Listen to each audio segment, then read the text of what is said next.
this is our chicken tractor. This is a John Suscovich chicken tractor. You can look him up. You can buy his book. It's great. It's fabulous. Anyway, if you look in here, you can see we have a bunch of Cornish cross meat chickens that are just chilling. They're just chilling. They're tired. It's near the end of the day. Okay. Anyhow, we need to move this chicken tractor, and you see it's protected. It's got hardware cloth here. Nothing can get in at this. We move it at least once a day. Today they're getting moved twice because we did it super early in the day. So first, take out the waters. Hey, you chickie do. Don't affect me. Okay. Anyway, sometimes thank you.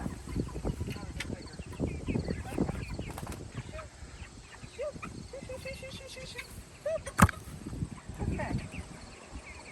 I always lock the door every single time I open it, because you just never do that. Anyway. It's a bad neighborhood. So this is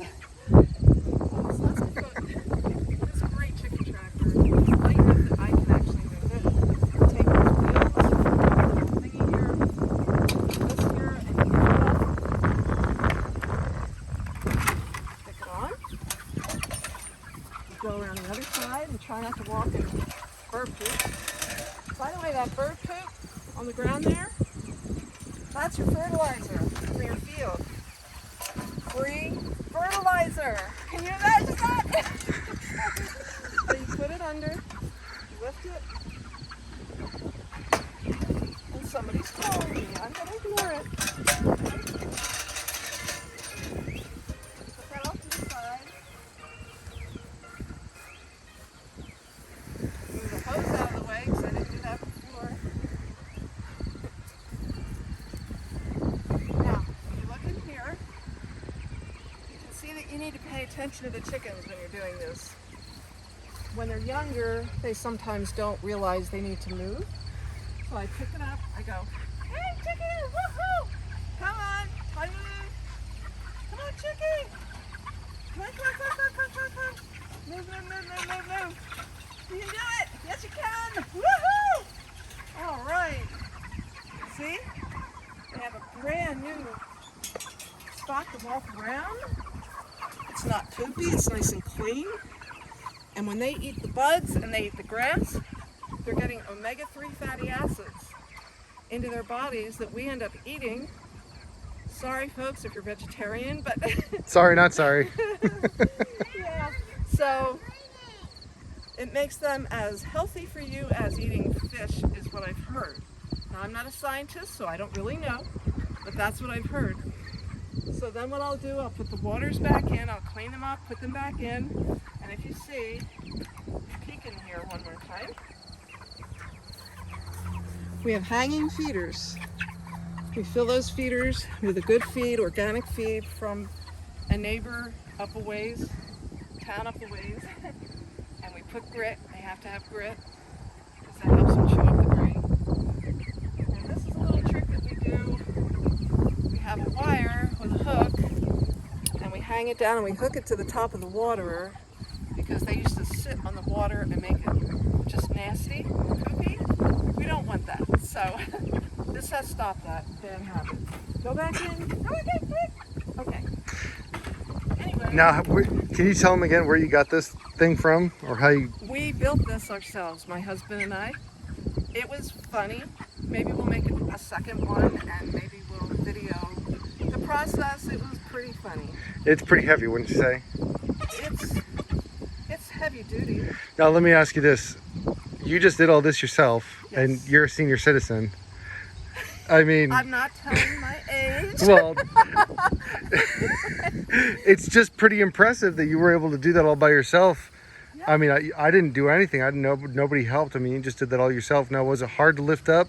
No. No.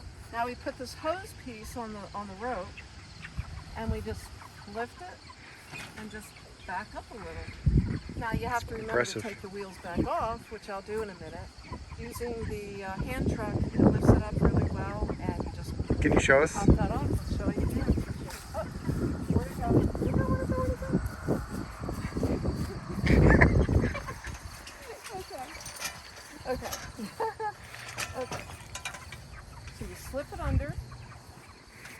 like this and go boop, boop, boop. See that? And then you're done. Well, I have to do the other side. Right, right. But that's all you do. Yep. And you try not to walk in the bird poop.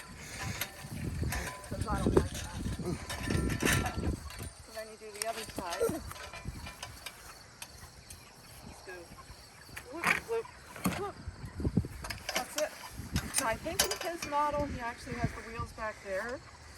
But we have an Amish friend who took a look at it and he said, you know, it's less heavy if you put the axles here. So that's what we did, and it's way easier for me to pick it up. So, and you have to have the really super heavy duty tarps to put over it, but they need air so you don't take it all the way to the ground. They have shade in there. They have sun if they want, because they can go to the back, wherever the sun is shining. The Cornish cross you take to 8 to 9 weeks. You could do them shorter. These are female birds, so they should go to 9 weeks before we take them to the butcher. I did learn how to butcher once with a class. It was a great experience. I hope never to do it again. If you don't have the equipment, don't even think about it. So if you don't have a knife. No, I'm just kidding. Anyway, anything else you need to know? No, that's it. Yeah. People message you if they want to learn how to build these, and if they have questions on how to build this, can they reach out to you? Sure. And Okay. I can also link to John Suscovich. Now, how much would you say the materials for something like this cost? I think when we did it, it was about $125. So $125 real time. How long did it actually take you actively to build this?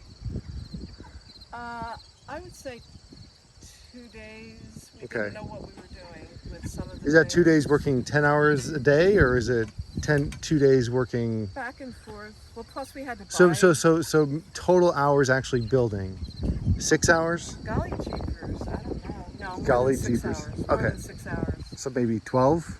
maybe. Okay. Because you have to learn. I mean, my husband cut the wood.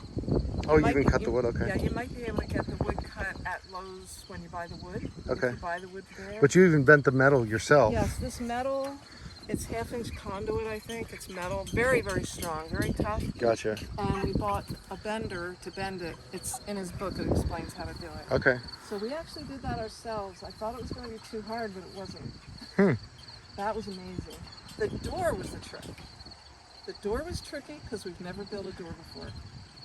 We finally did manage to do that after great prayer and But- suffering. About $120 for this thing. I mean, that's pretty impressive. So, Now, I think the tarp probably would be extra over that. okay. And you use, if you notice, you use a lot of zip ties with this. I mean, a lot of it is together really well with screws and these little jiggers. I don't know what they're called, but a lot of like this chicken wire up here is attached with very strong zip ties. So Okay. that's inexpensive. And if chicken wire ever goes kaput, we can get new stuff. The hardware cloth will probably never fall apart. Okay. So All right. nothing can get Cool. through that. And the fact that you move it every single day, once or twice a day, means that predators don't get a chance to dig under. And yeah, so behind it is where they were yesterday. And that was the day before. And they had already come all along there where the grass is beautiful and green. So you're fertilizing the field. It's Nice. really a wonderful system. You don't have to muck. You don't have to do any of that icky stuff. Just, And at the end, you end up with chicken for your freezer, chicken to sell if you're going to do that. And it's way better than what you buy in the store. It's as local as you can get. If you can't do this yourself, buy from a local farmer, because that's where it's at. We've got to support the local people who do this kind of thing, because you don't want to be under the mercy of something that gets shipped, raised here, shipped to China, and shipped back like it's ridiculous. You would just be amazed at the things they do with your food. So anyway, this is all you never wanted to know about food. Signing out.